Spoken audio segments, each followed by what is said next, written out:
Today, I'm hosting a Christmas party for 20 family members. Make sure you don't embarrass me. I was completely baffled by Sean's declaration. I was sure the Christmas party was supposed to be at Sean's brother's house.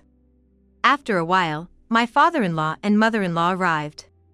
Seeing me clutching my stomach and breathing heavily, they clenched their fists and looked furious. The next moment, my mother-in-law shouted Sean and went back to the living room. In the living room, my father-in-law grabbed Sean by the collar, and the next moment, a loud smack echoed through the room. My name is Kelly Oakwood. I'm a 31-year-old housewife. I married Sean when I was 28. We met at a restaurant we both frequented. We were both regulars there and knew each other by face, nodding in acknowledgement whenever we saw each other. It was a casual acquaintance at first, but one day, when the restaurant's popular dish was down to the last one, Sean kindly offered it to me. Sean is a big guy with a loud voice to match. He's assertive, but at that moment, he bashfully said please, go ahead, and gave me the dish. His shy demeanor and large frame seemed so out of balance that I found it adorable. In hindsight, it was a complete oversight on my part. We exchanged numbers and went on several dates. Our first date was at a burger place, and on the next date, he took me to a fashionable bar while I was wearing casual shoes, without consulting me. Sean lacks consideration and has a habit of making decisions on his own without consulting others. Sean, who works for a major electronics manufacturer, seemed successful and boasted about being the first among his peers to advance in his career. His tendency to act unilaterally was a frequent topic of his pride. Perhaps love is blind, as I mistook Sean's behavior for masculinity. Looking back, this was a grave mistake. Sean proposed to me on our third date. I thought it was too soon, but he had already booked a wedding venue. I was more surprised by his initiative than anything else. Eventually, I gave in to Sean's persistence, and we had a whirlwind marriage within a few months. My parents were surprised but were also overwhelmed by Sean's assertiveness. Sean wanted me to quit my job and become a housewife upon our marriage, but it was too sudden, and I couldn't leave my job. I told Sean I would work until we had children, and he reluctantly agreed.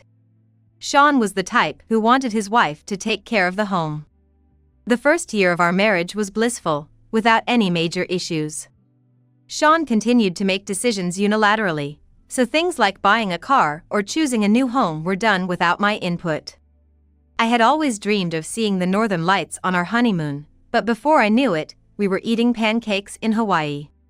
If I overlooked Sean's self-centered behavior, it was a happy life. However, things started to change dramatically when I became pregnant after a year. It felt less like tumbling down a hill and more like riding a roller coaster. When I found out I was pregnant, I quit my job and stayed at home as Sean and I had agreed. To our surprise, I was expecting twins. Sean seemed deeply moved, saying I'm going to be a father to 2 kids at once. He was so happy that he even bragged about it at work. Sean's phone wallpaper was the ultrasound image of the twins. Sean was showing off the ultrasound image everywhere. I secretly thought it was in poor taste, but I kept quiet. Since it was my first pregnancy with twins, I felt more nervous and anxious than happy. Sean was too caught up in his excitement to pay any attention to my worries. The obstetrician advised me to have a managed hospital stay due to the risks associated with multiple births. Sean agreed to this. It seemed even he was worried about what might happen. Being in the hospital was a relief for me, but I was also worried about something else. Our home. Sean doesn't do any housework. Being the eldest of 3 brothers, he had never done any household chores. It's more accurate to say he couldn't rather than he didn't. Sean comes from a distinguished family, and his house is the main family home. Perhaps that's why he was spoiled growing up. He never had to do housework, and it seems someone always took care of his personal needs. I couldn't leave Sean alone at home. I couldn't imagine coming home to an untidy house after being discharged. So, I asked Sean's parents for help. I asked them if Sean could stay at their house while I was in the hospital, or if my mother-in-law could take care of our house. I get along well with my in-laws. The mother-in-law and daughter-in-law issue doesn't exist for us. Despite coming from a prestigious family, they're very approachable and easy to talk to. Because Sean is incapable of doing housework and has a self-centered nature, my in-laws were very grateful that I married him. Sean ended up staying with his parents until I was discharged from the hospital. I checked into the maternity hospital with peace of mind. Under the care of the doctors and nurses, I safely delivered twins through a cesarean section. They were a healthy boy and girl, crying loudly. When I was discharged, Sean, both sets of parents, Sean's siblings and their families, and my parents all came. It was a gathering of 10 people. The nurses and the doctor were amazed to see so many visitors. They commented on how happy my family seemed. From the outside, we must have looked like a happy family. I was a bit embarrassed by the commotion but secretly happy. That moment was the peak of my happiness. From there, my challenging life began. Sean's attitude changed completely. My life before and after giving birth changed 180 degrees, and for the worse. Issues I thought were problematic before came to the forefront, and any slight hard-working aspect of him disappeared. It all started when Sean returned home. When Sean got home, the first thing he said was, "There's no place like home," and stretched out big. I agreed that there's nothing like your own home. But there I was, with twins in a baby carrier and backpack, hands full. Thinking about life ahead, I just couldn't relax and stretch out like that. Both Sean's parents and mine insisted on giving us space, saying, "You guys need to manage on your own." My parents live about 2 hours away by train, and they had booked a hotel for the day. I tried to convince them to stay with us, saying, "It's a waste, stay at our place," but they quickly headed to the hotel after leaving the hospital. Home is nice, but my mom was always nagging. In the living room, he carelessly threw the baby items we got from the hospital on the floor and flopped onto the sofa. Then he reclined and made a surprising demand. "I want some hot tea." There I was, holding babies both in my arms and on my back. And he's asking for hot tea. How does he expect me to fill the kettle, boil the water, put tea leaves in the teapot, and pour it into a cup? And there he was, complaining about a sore shoulder and rotating it. I decided to ignore his request for the moment. I put the twins down on the baby bed we set up next to the living room. That's when I felt a dull pain in my abdomen. The cesarean section incision hadn't fully healed. My body tensed up in pain, my face contorted, but Sean didn't even glance my way. He was casually playing with his smartphone. I couldn't yell at him and risk waking the peacefully sleeping twins. I had just been discharged from the hospital and hadn't regained my strength yet. After putting the twins to sleep, I reluctantly kept quiet. I decided I had no choice but to prioritize the twins' sleep and my recovery.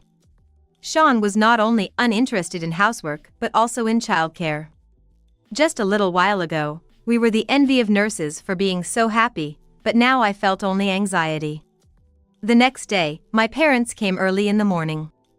By the afternoon, Sean's parents had also arrived.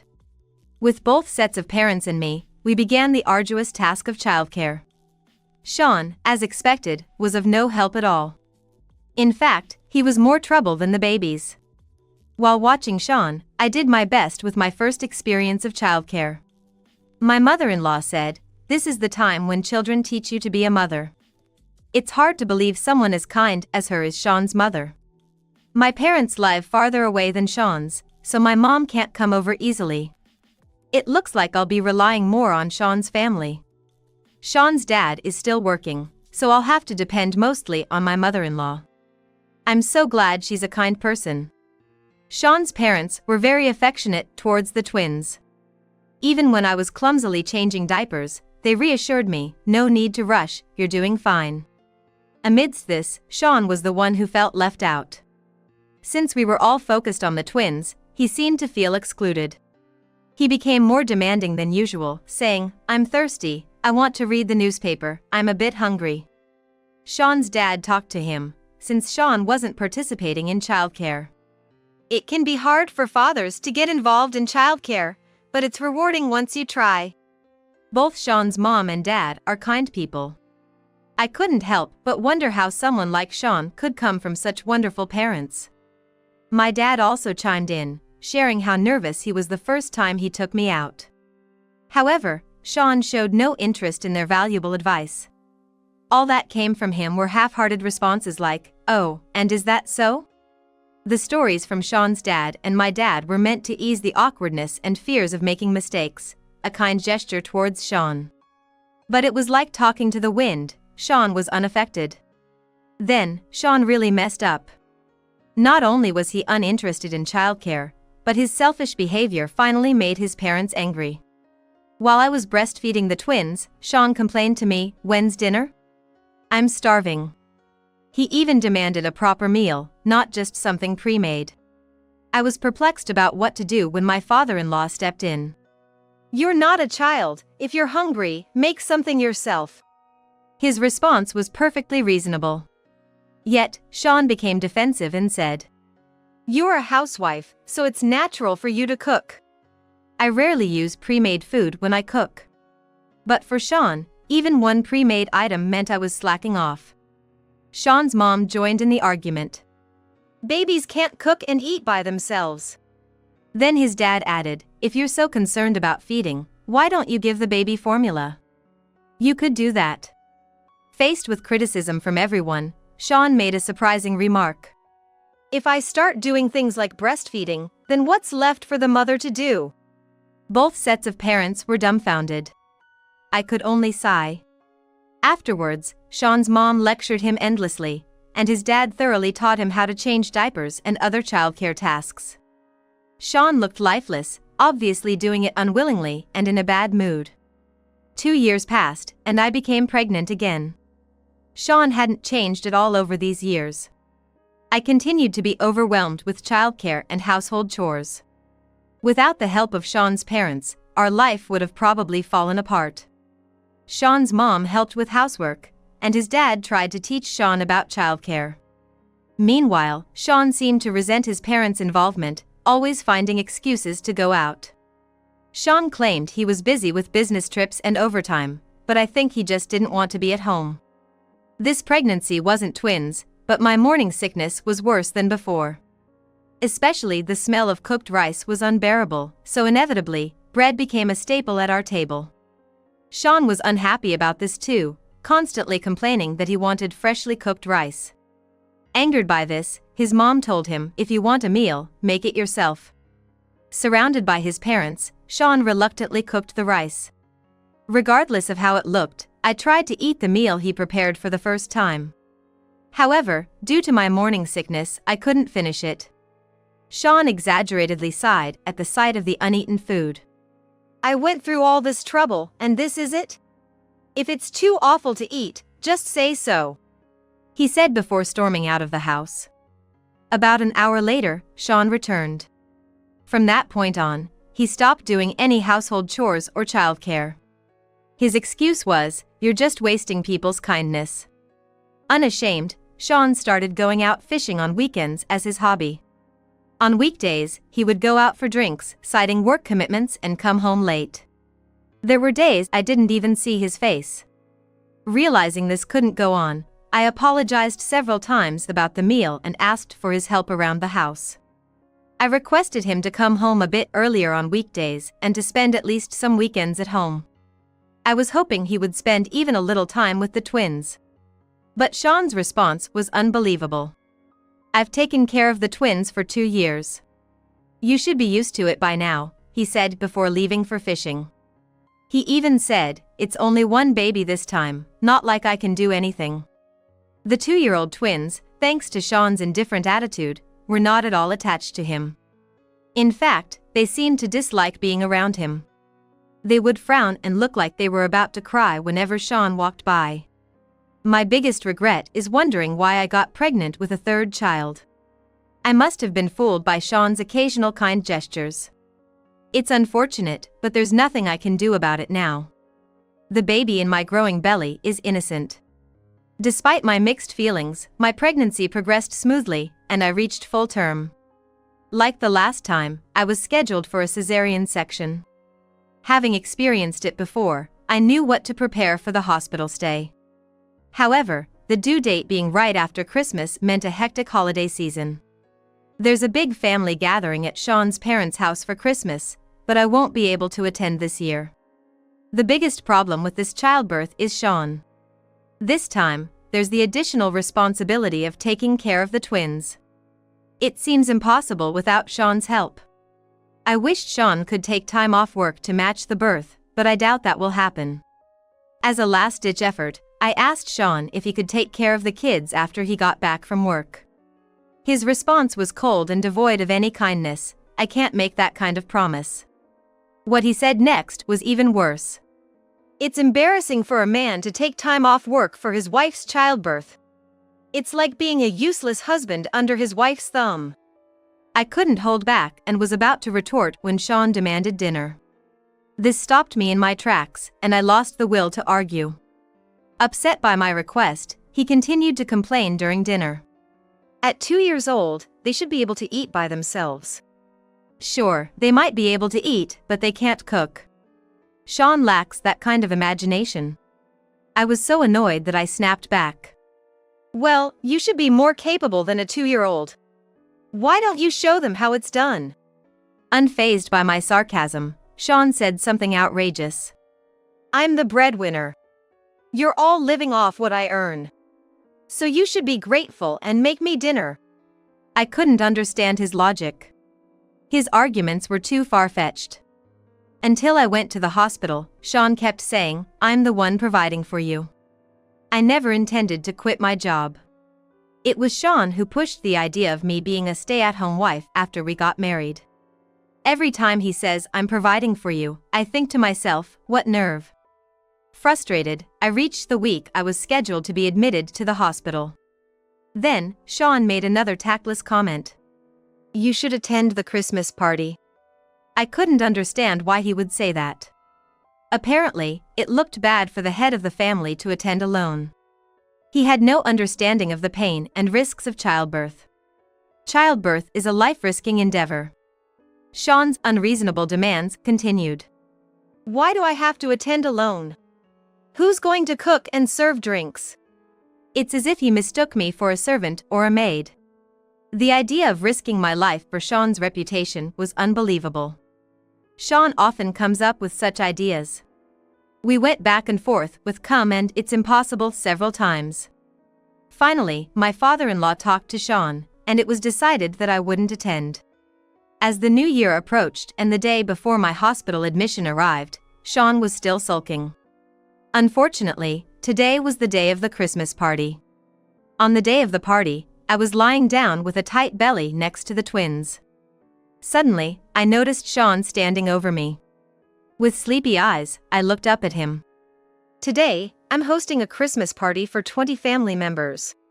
Make sure you don't embarrass me. What was Sean thinking? I was totally confused by his statement. I was sure the Christmas party was supposed to be at Sean's brother's house. Sean squatted down and shook my shoulder.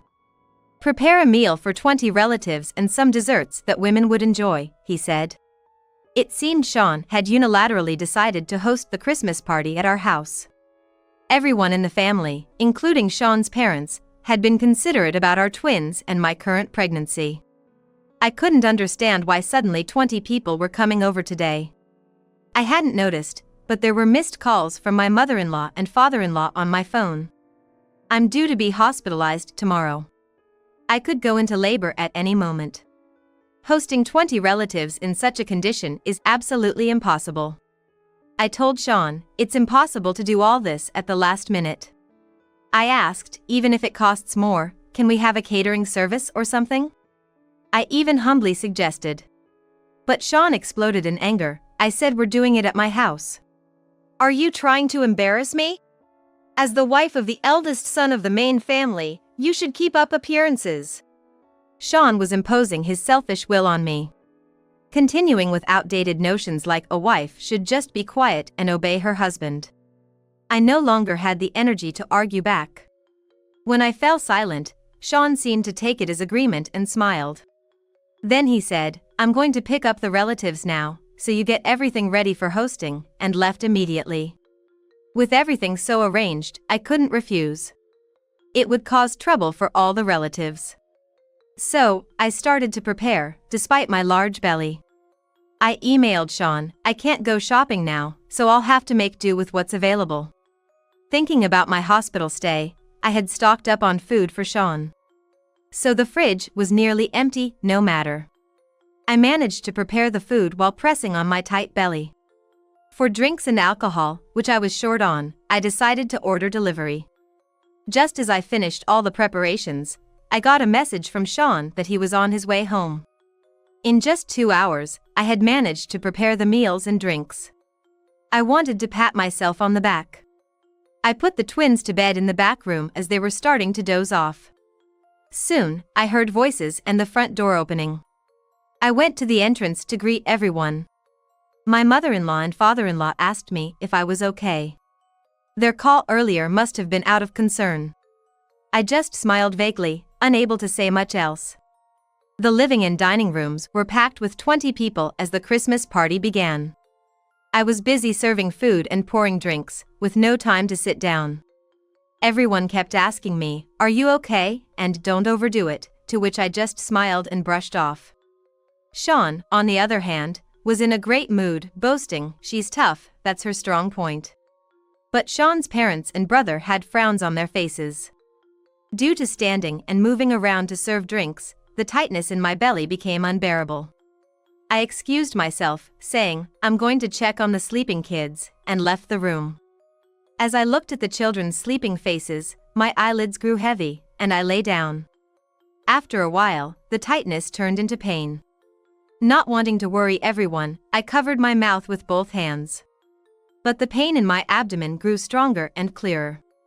It had been 3 hours since Sean sprung the news of the Christmas party on me. As I endured the pain, suddenly the door opened. It was Sean's brother. It seemed to have mistaken the room for the bathroom. "Sorry, wrong room," he said before closing the door and hurrying away. Shortly after, Sean's parents came in. Seeing me clutching my stomach and breathing heavily, they clenched their fists and looked furious. The next moment, Sean's mother shouted Sean and went back to the living room. I also staggered to my feet and returned to the living room.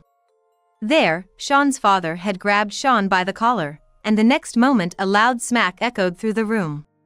Sean's cheek was red. His father had slapped him. His father's eyes were sharp, and his usually gentle face looked demonic. Even I, who wasn't being scolded, was taken aback. Sean was frozen in shock, his eyes wide open. "What are you doing?"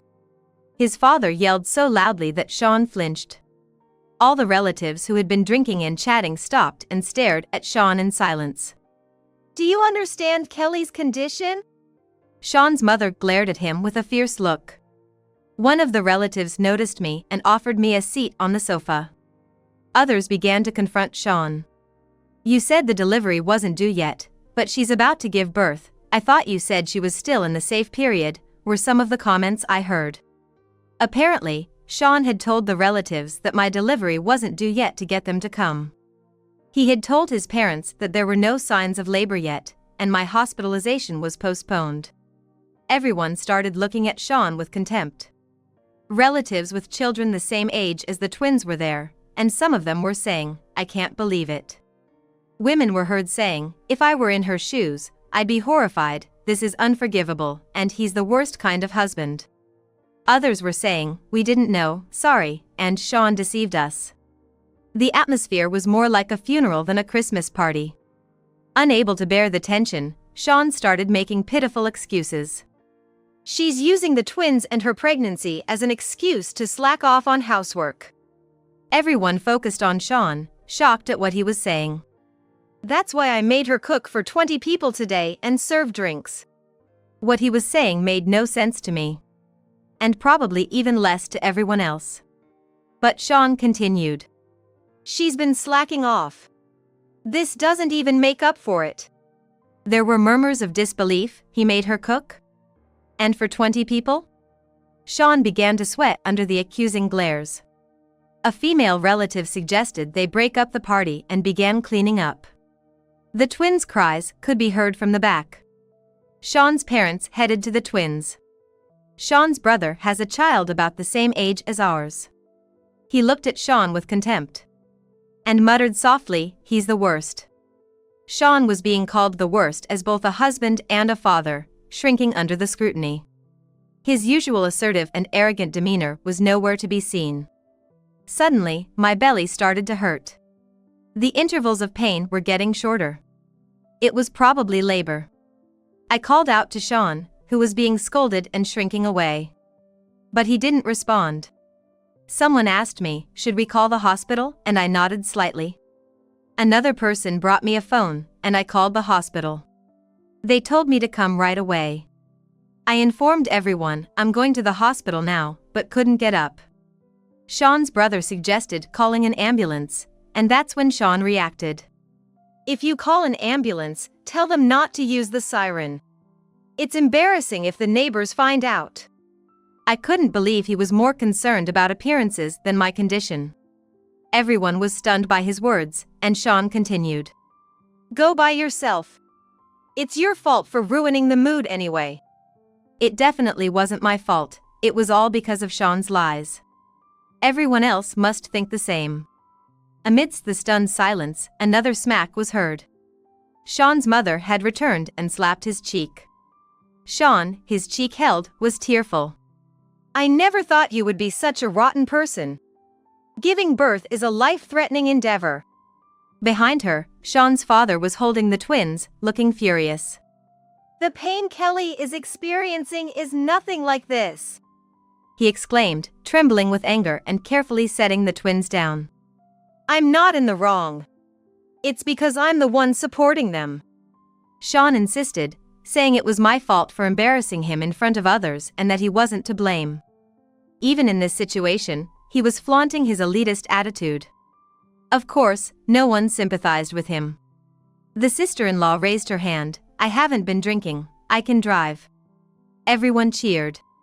It was decided she would drive our car, and people began to move quickly, helping with my hospital bag and cleaning up.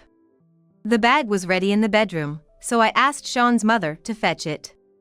Sean's father started helping with the dishes. Sean alone, rubbing his slapped cheek, muttered, "If you weren't my parents, I'd sue you." His face turned red. Perhaps embarrassed at his wounded pride. Meanwhile, the twins started crying loudly because of the commotion.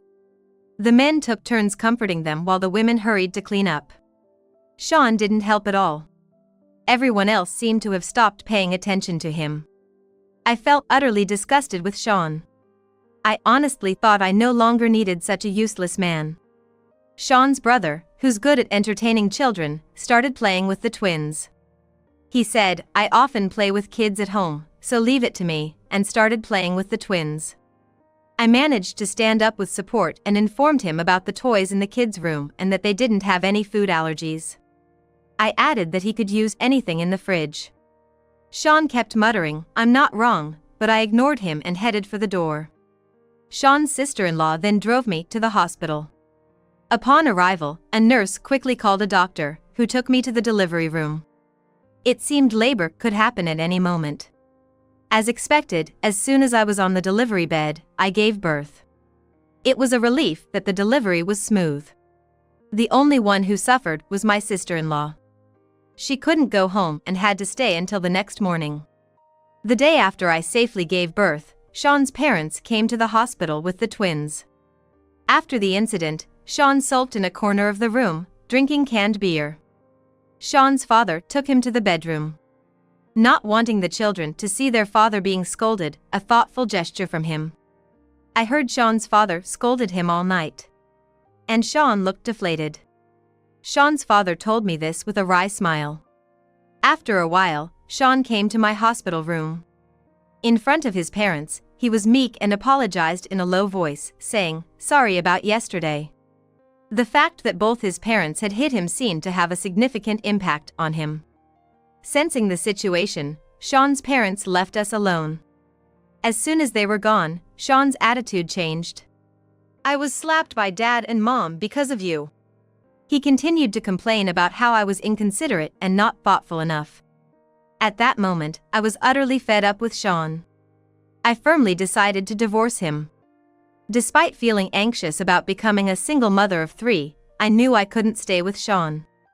I pressed the nurse call button without hesitation. A nurse came right away.